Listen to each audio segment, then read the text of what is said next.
Welcome back to the channel, folks, where we dive into the wild, wonderful world of men transforming into women in all kinds of fascinating ways. If that's your vibe, don't forget to smash that subscribe button and give this video a thumbs up. Now let's jump right into today's story. Chapter 9, Debugging the Truth.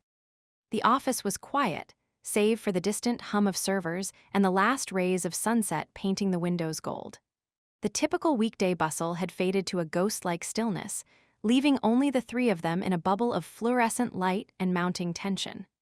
Brian had stopped pretending to work, his eyes fixed on the unfolding drama, though he remained at a respectful distance. Nicole's throat felt tight, constricted by fear and anticipation.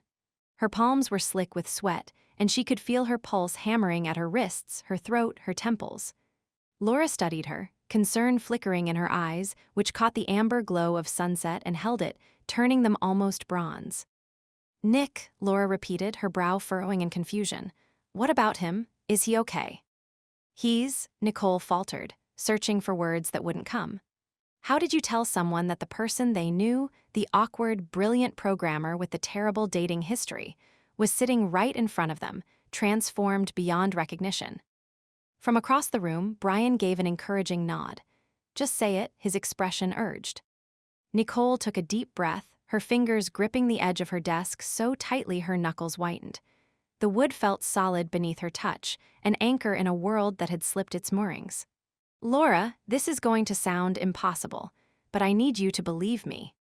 Laura nodded, her usual smile replaced with quiet seriousness. "I'm listening." She leaned forward, elbows on her knees, giving Nicole her full attention, the way she always did when something mattered, a quality that had always made Nick feel seen in a way few others managed. Nicole hesitated, poised on the precipice of a revelation that would change everything.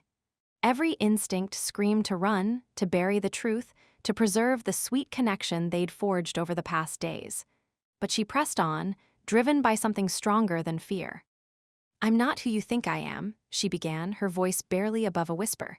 "I mean, I am, but I wasn't always Nicole."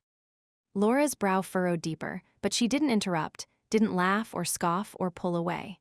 She just waited, patient and attentive, her eyes never leaving Nicole's face. Nicole's words tumbled out, rushed and shaky, like water breaking through a dam. "It's the VR prototype, the one we were testing, the Elmore Tech device." She gestured vaguely toward the development floor where it had all begun. "I put it on, and when I woke up, I was like this." She spread her hands, indicating her transformed body. "I'm not Nick's cousin, I am Nick. Or I changed. Physically, everything. I don't know how, or if it's permanent, or if I'll ever be able to go back. But I couldn't lie to you anymore. I care about you too much." The confession hung in the air, fragile and enormous. Nicole finally looked up from her trembling hands, bracing for shock, anger, laughter, anything. Laura just stared, silent for a long, aching moment. Her face cycled through emotions too quickly to track: disbelief, confusion, shock, something that might have been hurt. The silence stretched, taut as a wire. "And then's you're Nick, my Nick." The possessive pronoun sent a jolt through Nicole's system. My Nick. Had Laura always thought of him that way? Nicole nodded, voice trembling with emotion. "I'm so sorry for not telling you sooner. I was scared. And then," she paused, gathering courage, "I started falling for you, and I didn't want to lose what we have." The raw honesty of the admission hung between them, both a confession and a plea. Across the room, Brian had stopped breathing, frozen like a spectator at a particularly tense moment in a play. Laura stood abruptly, the sudden movement making Nicole flinch. She began pacing the room, running her hands through her hair in a gesture so familiar it made Nicole's heart ache. It was what Laura always did when coding problems became particularly vexing: pacing, thinking, processing data too complex for stillness. "This is a lot," Laura finally said, her voice strained. "Like sci-fi channel levels of crazy. The kind of thing that happens in those movies we watch at 3 a.m. when we're too wired to sleep." Nicole tried to smile, though it felt more like a grimace. "Trust me, I know, I keep waiting to wake up." She gestured helplessly at her body, the curves, the delicate hands, the cascade of auburn hair. "But every morning I'm still this." Laura turned sharply, her eyes narrow and assessing. "Prove it," she demanded. "Prove your nick." The challenge wasn't angry, wasn't accusatory. It was Laura in problem-solving mode, seeking verification, data points, confirmation of an improbable hypothesis. Nicole swallowed, thinking fast. What would convince Laura? What shared secrets did they have? What moments that only the two of them would know? "Your first day at Elmore," she began, the memories flooding back with perfect clarity. "You spilled coffee on the server rack and blamed it on Brian. You still think he doesn't know." From his corner, Brian's head snapped up. "Wait, what? That was you." Laura ignored him, her eyes never leaving Nicole's face. "You always order Thai food when you're stressed," Nicole continued, "but you hate cilantro so much you once spent 10 minutes picking it out of your pad Thai instead of sending it back." The memory brought a ghost of a smile. "You keep a lucky penny in your wallet from your dad, even though you say you're not superstitious. And you," she hesitated, then decided to go for broke.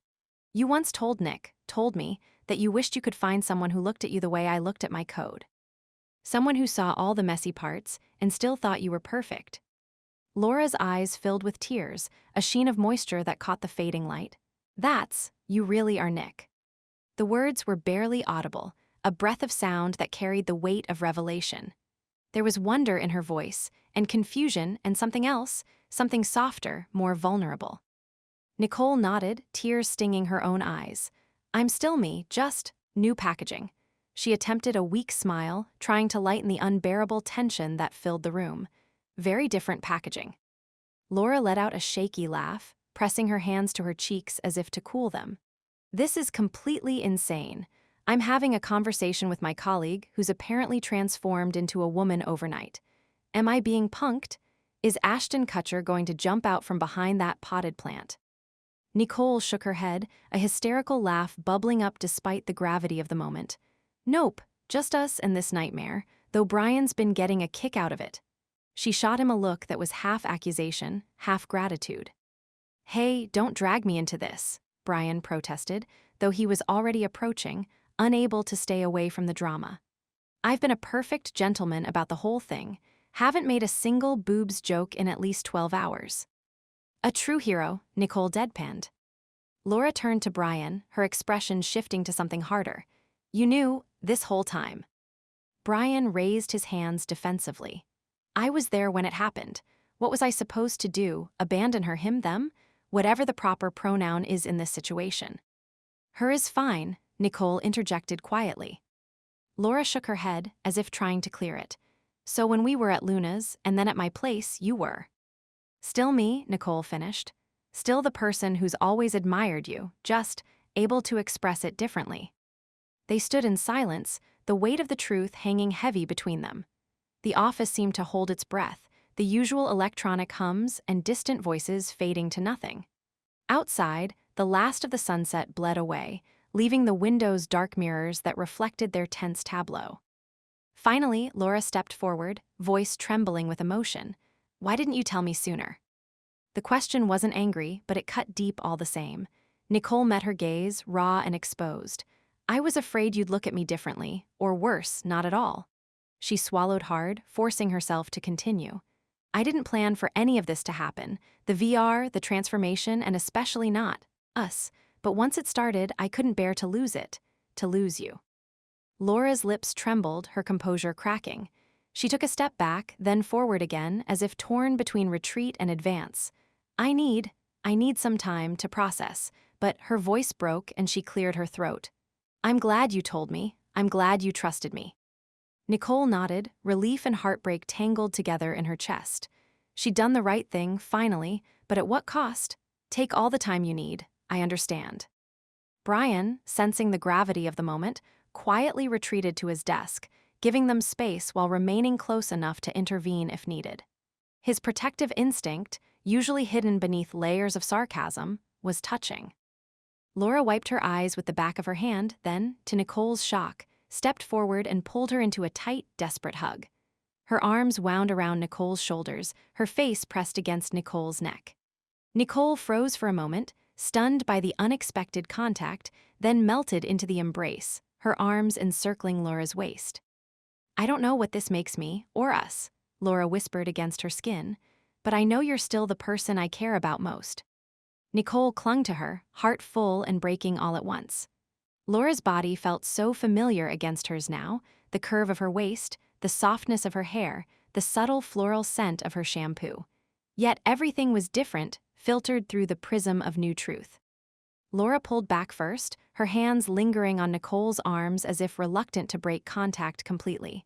She offered a shaky smile, her eyes still bright with unshed tears. "You owe me, like, a year's worth of explanations, and maybe a drink, or 7. Nicole managed a watery laugh, gratitude washing through her like a tide. "Deal." Brian approached cautiously, like someone approaching a wild animal. "So, are we good? No murder happening tonight? Because I left my help-hide-a-body shoes at home." Laura gave him a look that was equal parts exasperation and fondness. "We're good, for now, but you," she jabbed a finger at his chest, "are on thin ice, mister. You could have given me a heads up." "And said what exactly?" Brian asked, spreading his hands wide.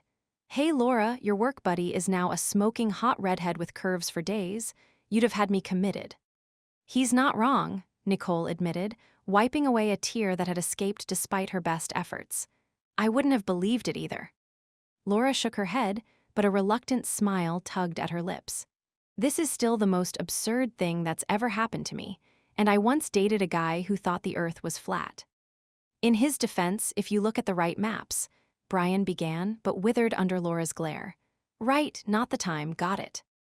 Laura turned back to Nicole, her expression softening. "I have about 1,000,000 questions." "I'll answer all of them," Nicole promised. "Though I don't know how much help I'll be, I'm still figuring this out myself." Laura nodded, taking a deep breath as if steeling herself for a plunge into cold water. "Okay, first question, what was it like? The change?" Nicole hadn't expected that to be the first question. She'd anticipated anger, confusion, perhaps even disgust. But Laura's scientific curiosity, her drive to understand, remained intact even in the face of the impossible. "It was intense," Nicole began, searching for words to describe an experience that defied language. "One minute I was in the VR simulation, customizing this avatar, feeling everything through this amazing haptic feedback. And then suddenly I was back in the office, but I wasn't me anymore." She gestured at her body, still marveling at its alienness despite days of acclimation. "Everything changed. Not just the obvious parts, but everything. My skin, my voice, the way I move, how I experience the world." Laura listened intently, her analytical mind visibly working through the implications. And there was no warning, no indication that the device could cause physical changes. "None," Nicole confirmed, though Mr. Elmore did say something about seeing things from the other side. "I thought he meant virtually, not." She waved a hand at her transformed self. "Mr. Elmore," Laura repeated, her eyes narrowing. "We need to talk to him. If his device did this to you, he must know how, and how to reverse it."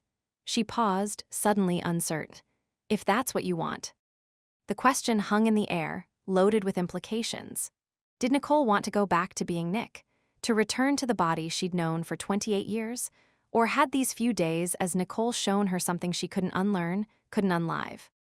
"I don't know," Nicole admitted, surprised by her own uncertainty.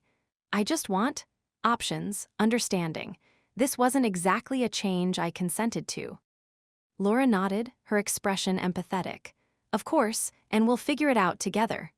She reached out, taking Nicole's hand in hers, a simple gesture that carried worlds of meaning. "But right now, I think I need that drink we talked about." "I'll drive," Brian volunteered, jingling his keys. "Since I'm the only one not having an existential crisis at the moment." For the first time all day, Nicole felt hope, fragile and new, but real. The truth was out, and Laura was still here, still holding her hand, still looking at her with those warm eyes that had always seen more than Nick gave her credit for. "Let's go," she agreed, gathering her things.